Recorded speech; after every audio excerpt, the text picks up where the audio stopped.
الحمد لله على إحسانه وشكر له على توفيقه وامتنانه. أشهد أن لا إله إلا الله وحده لا شريك له تعظيما لشأنه، وأشهد أن محمدا عبده ورسوله الداعي إلى رضوانه، والصلاة والسلام على آله وأصحابه وإخوانه. أما بعد. Puji syukur kehadiran Allah Subhanahu wa taala atas segala limpah nikmat yang tiada terhingga. Nikmat Allah Subhanahu wa taala senantiasa tercurahkan kepada kita seluruh makhluknya, dan itu tidak pernah terhenti walaupun hanya sekejap mata. Di antara nikmat Allah Subhanahu wa taala yang saat ini kita merasakan turunnya hujan. Ini adalah nikmat dari Allah Subhanahu wa taala.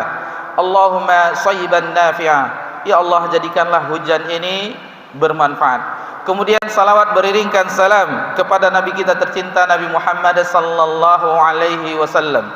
Bapak-bapak, ibu-ibu jamaah Masjid At-Taqwa, jamaah salat zuhur yang semoga diberkahi dan dirahmati oleh Allah Subhanahu wa taala. Kita berada di tanggal 22 Syawal tahun 1445 Hijriah, bertepatan tanggal 1 Mei 2024 Masehi.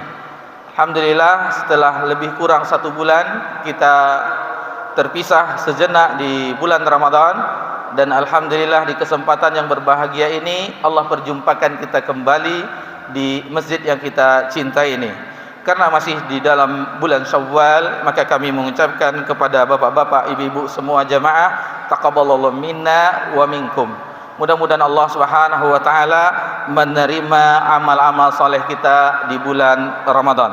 Sebelum kita melanjutkan pelajaran kita di Kitabul Jami', maka kita sedikit mengingatkan sebagai motivasi atau muhasabah bagi kita tentang bagaimana kita selepas Ramadan. Ulama kita membenci atau tidak menyukai seseorang yang Ramadaniyun, yaitu orang-orang yang hanya beribadah di bulan Ramadan saja. Ketika Ramadan datang, alhamdulillah, apalagi di awal-awal kita saksikan di awal bulan Ramadan, masjid itu penuh. Banyak orang yang salat tarawih. Mudahnya orang melakukan amal soleh.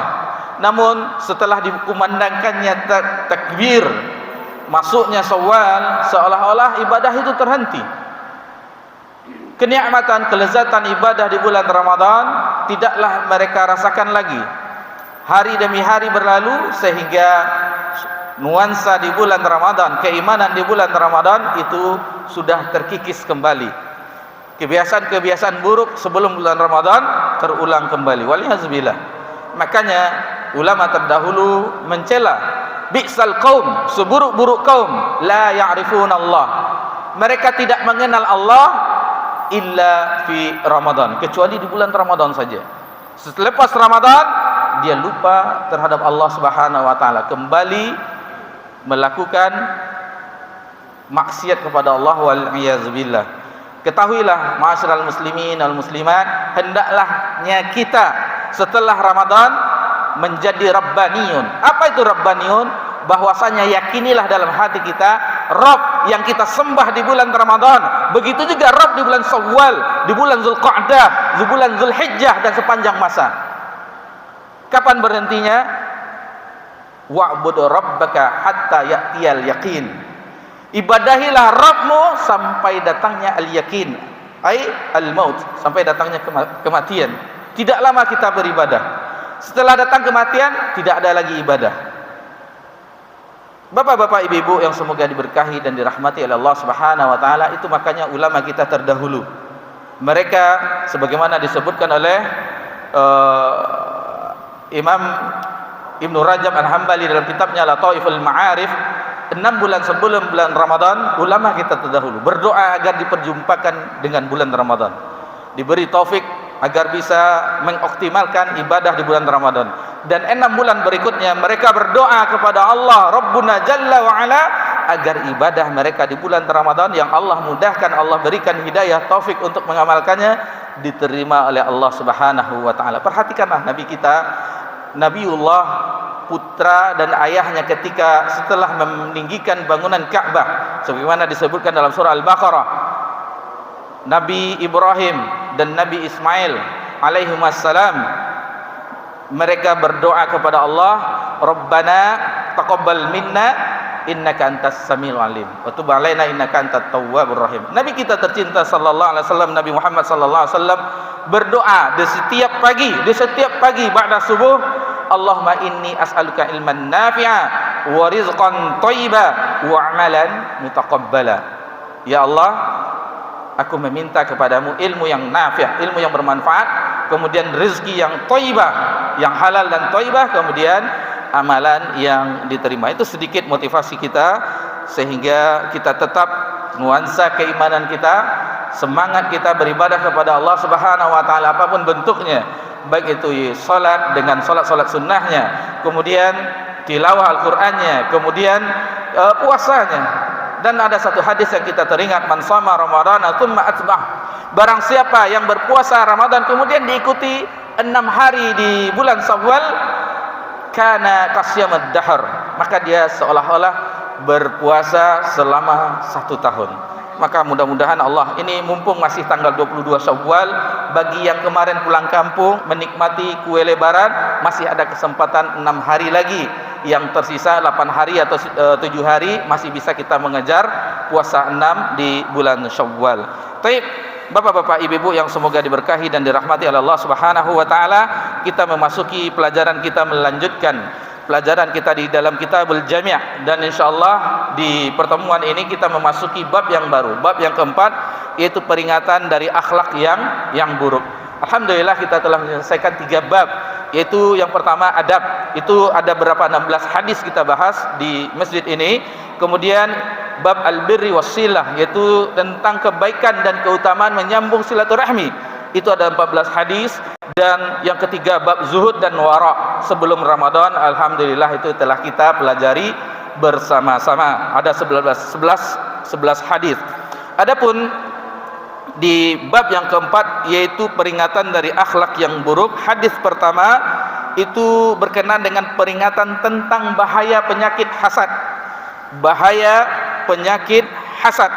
Bunyi hadisnya, an Abi Hurairah radhiyallahu anhu, dari Abu Hurairah, Abdurrahman bin Sakhar Ad-Dausi, semoga Allah meridainya. Jadi nama Abu Hurairah yang kita sering dengar itu adalah Abdurrahman bin Sakhar Ad-Dausi, semoga Allah meridainya. Ia berkata, qala Rasulullah sallallahu alaihi wasallam, telah bersabda Rasulullah sallallahu alaihi wasallam, yaitu memberi peringatan kepada kita umatnya, iyyakum wal hasad, jauhilah oleh kalian perkara hasad.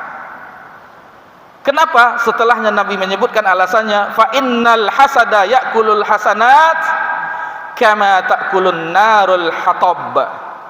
Karena sesungguhnya hasad itu diibaratkan oleh Nabi SAW seperti dia akan memakan kebaikan. Hasad itu akan memakan kebaikan sebagaimana api memakan kayu bakar. Habis. Bagaimana api melalap kayu bakar akan habis menjadi arang atau menjadi debu.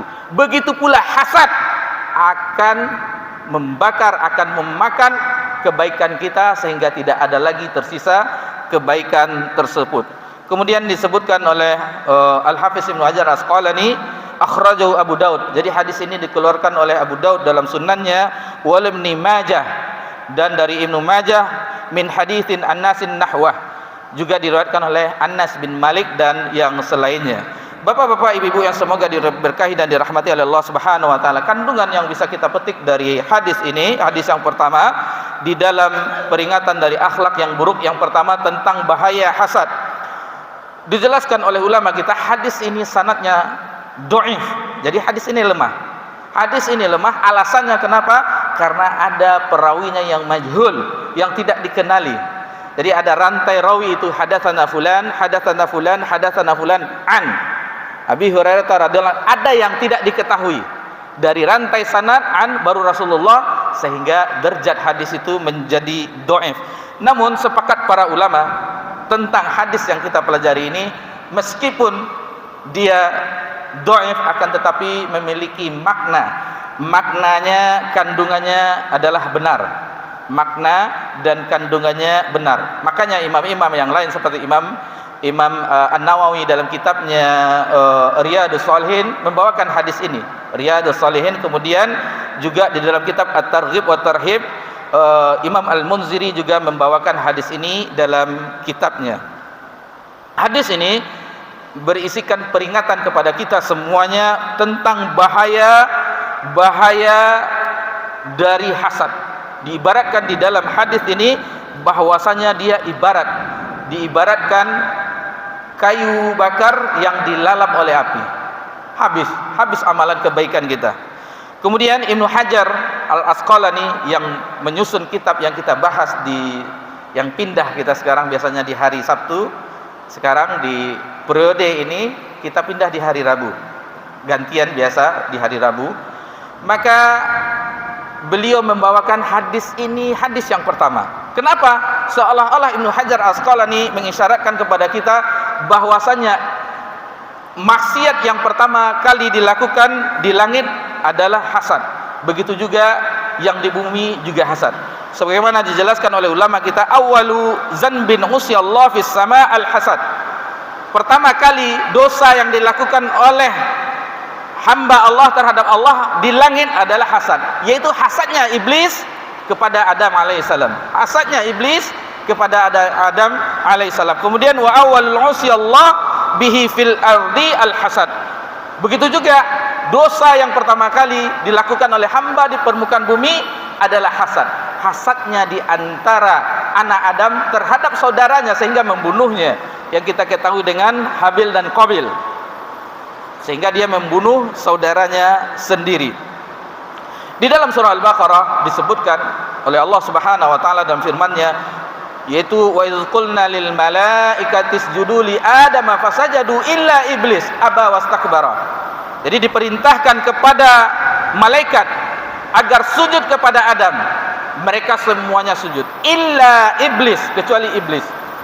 Kecuali iblis aba wastakbara, dia enggan dan engkar karena hasadnya. Di dalam ayat yang lain dalam surah Al-A'raf ayat 12, anna khairum minhu khalaqtani min nar wa khalaqtahu min tin.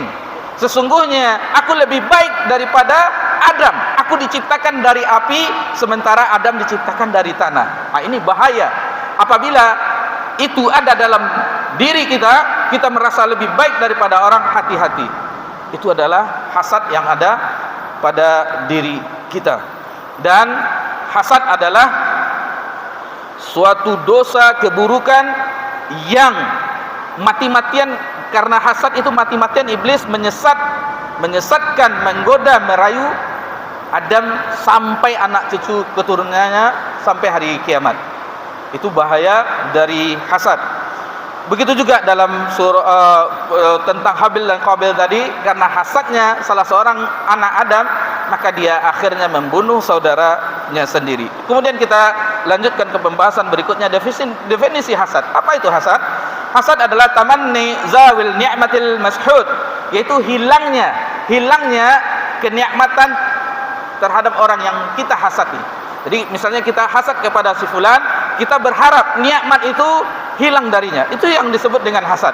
Dan biasanya hasad terjangkiti dengan orang sama profesi. Pedagang akan hasad sesama pedagang, sesama jenis. Contoh, dia berdagang sepatu, dia akan hasad dengan penjual sepatu. Kalau dapat, jangan ke orang yang penjual yang lain belanja, cukup kepada dia, seluruhnya orang belanja. Pakaian seperti juga, yang lainnya begitu juga. Orang yang jadi karyawan, dia akan hasad dengan karyawan. Apapun profesinya, dia akan sama hasad dengan sesama profesinya. Kemudian yang kita ingatkan lagi, bahwasanya hasad ini adalah biasa, takdir dari Allah Subhanahu wa taala. Namun dijelaskan oleh Syekhul Islam rahimallahu taala, ma khala jasada fil hasad, tidak akan setiap jasad itu akan terjangkiti oleh hasad. Setiap jasad akan terjangkiti oleh hasad. Walakin laim yubdi, akan tetapi orang yang berbuat buruk dia akan menampakkannya, akan ada tindakannya, seperti dia menghibahnya, seperti yang lainnya. Adapun wal karim, orang yang baik, orang yang mulia, dia akan yukhfi, akan menyembunyikannya, disembunyikannya. Dia ingin lisannya mengucapkan tetapi ditahannya. Tangannya ingin mencelakai, akhirnya ditahannya. Karena keimanannya kepada Allah Subhanahu wa taala. Kemudian bahaya dari hasad ada 4 yang kita bawakan di sini. Itu orang yang hasad, yang pertama dia akan protes terhadap takdir Allah. Ya Allah, kenapa si fulan diberikan kenikmatan? Ya Allah, kenapa fulanah yang diberi kenikmatan? Kenapa tidak saya saja? Ya Allah, kenapa si fulan yang terkenal? Kenapa si fulan yang kaya? Kenapa si fulan yang memiliki kedudukan dan jabatan? Seolah-olah dia memprotes takdir dari Allah Subhanahu wa taala. Yang kedua, bahwasanya hasad itu perlu kita ketahui, Bapak-bapak, Ibu-ibu, itu adalah sifat iblis yang kita sebutkan tadi. Sifat iblis, pertama kali dia hasad kepada Adam alaihissalam. Yang ketiga, bahwasanya hasad adalah sifat orang Yahudi. Orang Yahudi dia memiliki sifat hasad. Karena apa? Karena dia hasad terhadap keturunannya Nabi Ismail. Jadi Nabi Ibrahim memiliki 2 putra. Yang pertama Ishak, yang kedua Nabi Ismail alaihissalam. Dari Ishak lahirlah Yakub. Dan Yakub ini yang kita kenal dengan Israel. Itu bahasa Ibrani, bahasa Arabnya Abdullah, hamba Allah. Dari Israel, Yusuf dan seluruh sampai Nabi Isa alaihissalam adalah keturunan Bani Israel. Lalu dari Nabi Ismail tidak ada nabi setelahnya, Bani Hashim dari suku Quraisy. Lalu Abdul Muttalib, Abdullah, baru Nabi Muhammad SAW. Sehingga orang-orang ahlul kitab mengetahui akan ada, tetapi ketika mereka mengetahui bahwa akhir Nabi penutup itu adalah Nabi Muhammad SAW dari keturunan Nabi Ismail, akhirnya mereka hasad. Ternyata dari mereka dia tidak mau beriman kepada Nabi SAW. Yang keempat, bahwasanya bahaya hasad sebagaimana dalam hadis ini seperti api yang memakan yakulun nar al-hatab, memakan kayu bakar. Lalu bagaimana, kita singkat saja bagaimana agar kita terhindar. Itu pertama kita berlindung kepada Allah Subhanahu wa taala. Dalam surah Al-Falaq, qul a'udzu birabbil falaq min syarri ma khalaq wa min syarri ghasikin idza waqab wa min syarri nafatsati fil 'uqad wa min syarri hasidin idza hasad. Dari kejahatan orang yang hasad apabila dia hasad. Lalu kita harus bahwasanya kita harus mengetahui, merenungi orang yang hasad sebenarnya dia menzalimi dirinya sendiri. Apabila itu hasad ada pada diri kita, otomatis kita menzalimi diri kita sendiri, yang akan membakar kebaikan kita sehingga habis kebaikan kita. Itu saja yang bisa kita pelajari di kesempatan yang berbahagia ini. Mudah-mudahan Allah Subhanahu wa taala menyelamatkan jiwa kita, diri kita dari sifat hasad, dan mudah-mudahan Allah Subhanahu wa taala menjadikan kita dari hamba-hamba yang mulia. Subhanakallahumma bihamdika asyhadu an la ilaha illa anta astaghfiruka wa atubu ilaik. Wassalamu ala nabi Muhammad sallallahu alaihi wasallam wa ala alihi washabihi ajmain walhamdulillahi rabbil alamin. Wassalamu alaikum warahmatullahi wabarakatuh.